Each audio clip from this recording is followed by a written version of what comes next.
पिछले एपिसोड अर्थात 9वें एपिसोड में आपने सुना हेवंती पाताल लोक में साधु को मणि देने को कहती है, तो साधु हेवंती के सतीत्व से एक अखंड ज्योति प्राप्त करता है और हेवंती को मणि वापस कर देता है। फिर सातों सांवरी ब्रिजाभार के मस्तक का मांस और मणि की सहायता से ब्रिजाभार को जीवित कर देती है। फिर ब्रिजाभार हेवली केवली को ढेकुल के खूंटे में गाड़ देता है। तब सातों सांवरी अपने महल को लौटती है, साथ में हेवंती भी अपने महल को लौट जाती है और ब्रिजाभार आगे की राह पकड़ लेता है। आगे ब्रिजाभार जमुनगढ़ पहुंचता है। वहां जमुनी मिलती है। जमुनी को लौटते वक्त साथ ले जाने का वचन देकर ब्रिजाभार आगे बढ़ जाता है और आगे सोरठपुर के पास पहुंच जाता है। अब अगले एपिसोड अर्थात 10वें एपिसोड की कहानी पूरे विस्तार से सुनिए। जमुनगढ़ में जमुनी के लौटते वक्त साथ ले जाने का वचन देकर ब्रिजाभार सोरठपुर की राह पकड़ लेता है और चलते चलते सोरठपुर के सिवान में पहुंचता है। तब केकड़ा गंगाराम ब्रिजाभार से कहता है कि दोस्त, अब मुझे छुट्टी दो और हम और तुम सोरठपुर जाओ, अर्थात तुम सोरठपुर नगरी में प्रवेश करो। हम दोनों का यहीं तक का साथ था। तो ब्रिजाभार कहता है कि दोस्त, आपने हम पर बहुत बड़ा उपकार किया है मेरे साथ आकर। मैं आपका यह उपकार जीवन भर याद रखूंगा। आपका बहुत बहुत धन्यवाद। तब केकड़ा गंगाराम ब्रिजाभार का साथ छोड़कर चल देता है और अपना भेष बदल देता है और वही भैरव इंद्रासन को लौट आता है और ब्रिजाभार झूमते गाते सोरठपुर नगर में आगे जाने लगता है। श्रोताओं, अब ब्रिजाभार की कहानी हम यहीं पर छोड़ते हैं और सोरठपुर में चलते हैं। जैसा कि आपको मालूम होगा कि कुम्हार के घर में सोरठी सयानी हुई थी, पली बढ़ी थी, जिसे राजा दक्ष सिंह अपने पुत्री सोरठी को कुम्हार के यहाँ से अपने घर लाए थे और सोरठपुर में सोरठी जवान हो चुकी थी, अपने महल में अपने माता पिता का प्यार दुलार पा रही थी, अपने सखियों के साथ अटखेलियां किया करती थी। सोरठी इतनी सुंदर कन्या हो चुकी है कि उसका रूप सूरज की ज्योति के समान चमक रहा है। श्रोताओं, आप लोगों को एक पुरानी बात मैं बता रहा हूँ कि जब सोरठी को राजा दक्ष सिंह कुम्हार के घर से अपने महल में लाए थे, उन्हीं दिनों महल में एक ज्योतिषी आया था और भविष्यवाणी किया था कि जब आपकी पुत्री शादी के योग्य हो जाएगी तो कोई युवक आएगा और बिना शादी किए आपकी पुत्री सोरठी को उड़ार कर ले जाएगा, अर्थात भगा कर ले जाएगा और आप कुछ नहीं कर पाएंगे। तो अब सोरठी शादी के योग्य हो चुकी है, इसलिए राजा दक्ष सिंह ज्योतिषी के पुरानी बातों को सोचकर चिंतित हो जाते हैं और अपने सेवकों को हुक्म देते हैं कि सोरठी की दिन रात पहरेदारी होनी चाहिए। अपने शहर में चारों ओर हथियारों को नंगी तलवार देकर पहरा लगा देते हैं और सेवकों को हुक्म देते हैं कि जिस व्यक्ति का केस पका होगा, दांत हिलता होगा, दांत टूट गया होगा, सिर कांपता होगा, बदन का चमड़ा झूलता होगा, अर्थात जो एकदम बूढ़ा होगा, सिर्फ वही हमारे राज्य में आएगा और कोई भी हमारे शहर में नहीं आएगा। यदि दूसरे प्रकार का व्यक्ति हमारे शहर में आएगा तो उसकी जान ले ली जाएगी। इस प्रकार राजा का हुक्म सुनकर पूरे शहर में बड़ी होशियारी से पहरा पड़ने लगा। अब आगे सोरठी का हाल सुनिए। जब सोरठी हेवंती के विवाह में न्योता में गई थी, तब उस समय ब्रिजाभार से बोली थी कि मैं तुम्हारे लिए बालपन से तपस्या करती हूँ, तुम हमारी आशा को पूरा करना। यदि तुम हमारी आशा को पूरा नहीं करोगे तो मैं अपनी सारी उम्र तुम्हारे लिए खो दूंगी, आजीवन कुंवारी रह जाऊंगी, अपनी जवानी नष्ट कर दूंगी। तब ब्रिजाभार कहा था कि धीरज रखो, मैं कुछ दिनों में आऊँगा, और तुम्हारी आशा को जरूर पूरा करूँगा। और ये भी कहा था कि जब तुम्हारी फुलवारी सूख जाएगी तो समझ लेना कि ब्रिजाभार तुम्हारे लिए चल दिया है, तुम्हारी आशा को पूरा करने के लिए आ रहा है। और जब मैं तुम्हारी फुलवारी में पहुंच जाऊंगा तब तुम्हारी फुलवारी फिर से हरी हो जाएगी। ब्रिजाभार के मुंह से इस बात को सुनकर सोरठी चुप हो गई थी। तो हे श्रोताओं, जब ब्रिजाभार ने सोरठी के लिए यात्रा प्रारंभ किया था तो सोरठी की फुलवारी सूख गई थी। यह खबर सोरठी को मालूम हो गई थी तो समझ गई थी कि ब्रिजाभार मेरे लिए चल चुका है, परंतु इस समय अपने मन में सोचती है कि ब्रिजाभार मेरे पास कैसे आएगा। यदि यहाँ आएगा तो मारा जाएगा, क्योंकि मेरे पिताजी शहर में हत्यारों का पहरा लगवा चुके हैं। हत्यारे ब्रिजाभार को पकड़ लेंगे और उनकी हत्या कर देंगे। इसलिए ब्रिजाभार को बचाने का उपाय सोचने लगती है। तब सोरठी उपकारी नाम के आदमी को अपने महल में बुलाकर कुछ असरफियां देती है और उनसे अपना एक काम करने को कहती है कि तुम शहर के सिवान में जाकर पहरा दो, क्योंकि हमारे पास एक योगी आने वाला है। उसका निशान तुमको बता देती हूँ कि उसके ललाट पर मणि जलती रहेगी। उस योगी को तुम बहुत सत्य के साथ शहर को पार करा देना। मैं तुमको 2 गुटका देती हूँ। एक गुटका के खाने से आदमी महाबूढ़ा हो जाता है और दूसरे गुटके को खाने से आदमी अपने वास्तविक रूप में आ जाता है। तो इस प्रकार उपकारी वहां से चल देता है और सोरठपुर के सिवान में जाकर पहरा देने लगता है। अब आगे ब्रिजाभार की कहानी सुनिए। जब ब्रिजाभार सोरठपुर के सिवान में पहुंचता है तो उपकारी की नज़र योगी पर पड़ता है। तो योगी की सूरत को देखकर मन में सोचता है कि ऐसा योगी तो हमने आज तक नहीं देखा। उसके ललाट पर मणि की चमक को देखकर जान जाता है कि सोरठी का योगी यही है। तो उपकारी योगी के पास पहुंचता है और योगी से कहता है कि योगी महाराज, यहाँ से आगे मत जाओ, आगे हत्यारों का पहरा पड़ रहा है जो आपकी हत्या कर देंगे। आप अपना सारा सामान मुझको दे दो, जहाँ कहो वहाँ मैं पहुँचा दूंगा।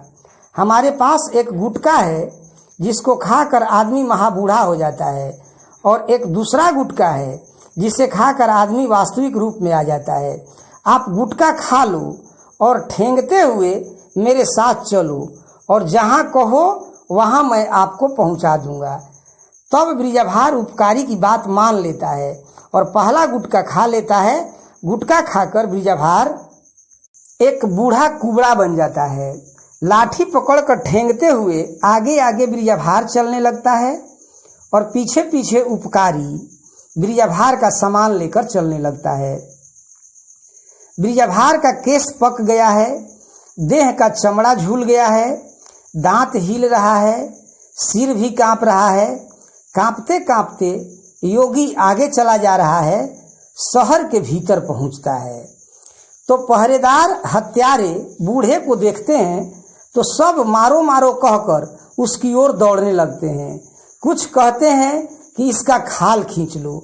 फिर भी अब आगे हत्यारे ब्रिजाभार को पकड़ लेते हैं और ब्रिजाभार को मारने लगते हैं, धकेलने लगते हैं।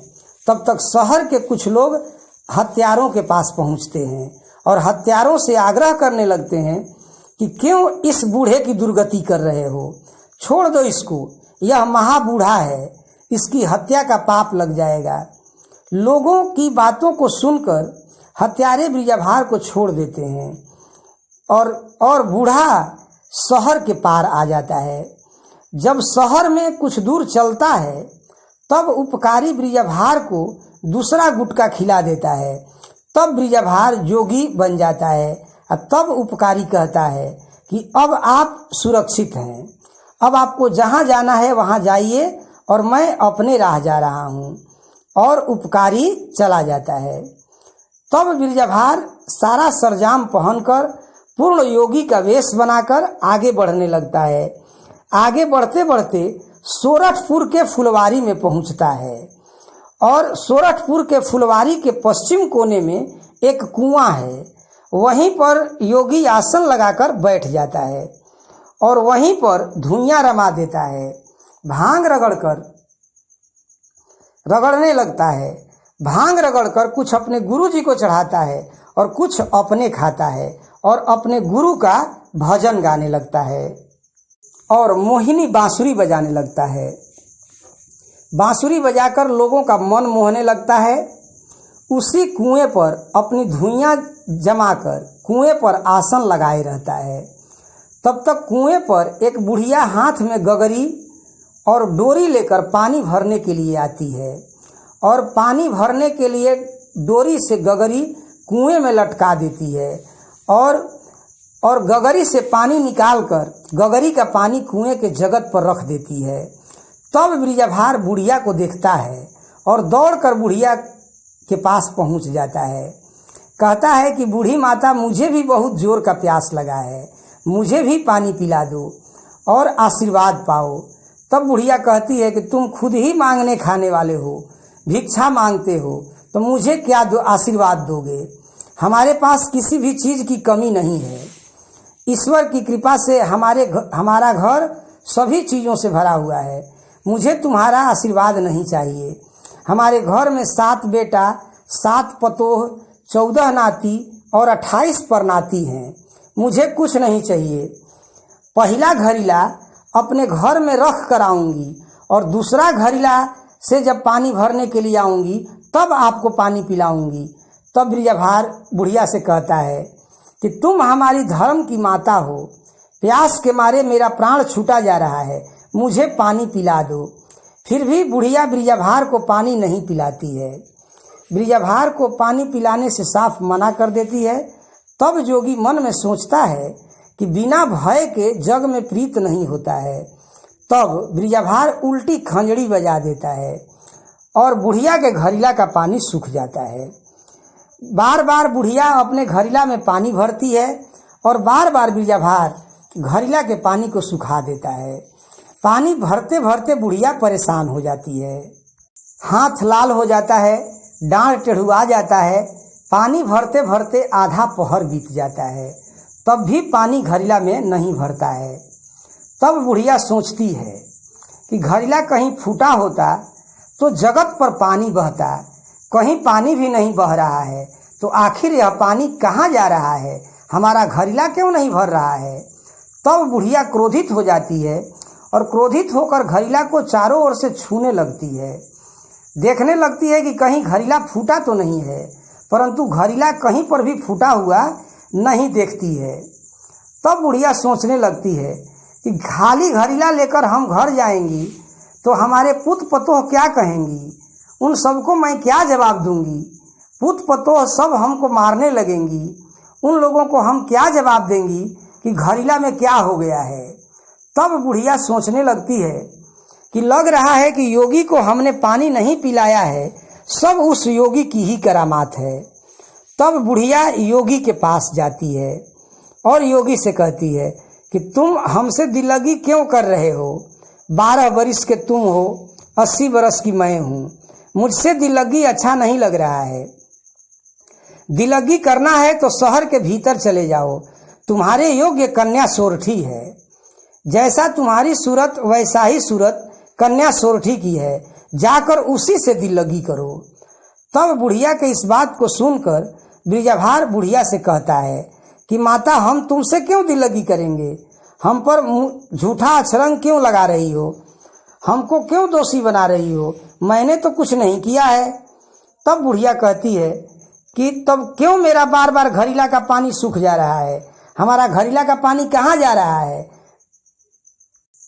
घड़ीला के पानी भरते भरते मेरा हाथ लाल हो गया, डांड टेढ़ुआ गया, तब भी मेरे घड़ीला में पानी नहीं भर रहा है। तब ब्रिजभार सीधा खंजड़ी बजा देता है और बुढ़िया का घड़ीला पानी से लबालब भर जाता है। तब ब्रिजभार बुढ़िया से कहता है कि नाहक में मुझ पर अछरंग लगा रही हो, देखो तो तुम्हारे घड़ीला में पानी बह रहा है। तब बुढ़िया देखती है कि घड़ीला से पानी बह रहा है। तब बुढ़िया सोचने लगती है कि यह योगी साधारण नहीं है, बहुत गुणों से परिपूर्ण है, केवल देखने में बालक है। यह बार बार घड़िला का पानी सुखा दे रहा है और बार बार घड़िला में पानी भर दे रहा है। राजकुमारी सोरठी की फुलवारी अब तक सूखी हुई है। लगता है कि इसी से सोरठी की फुलवारी हरी भरी हो जाएगी।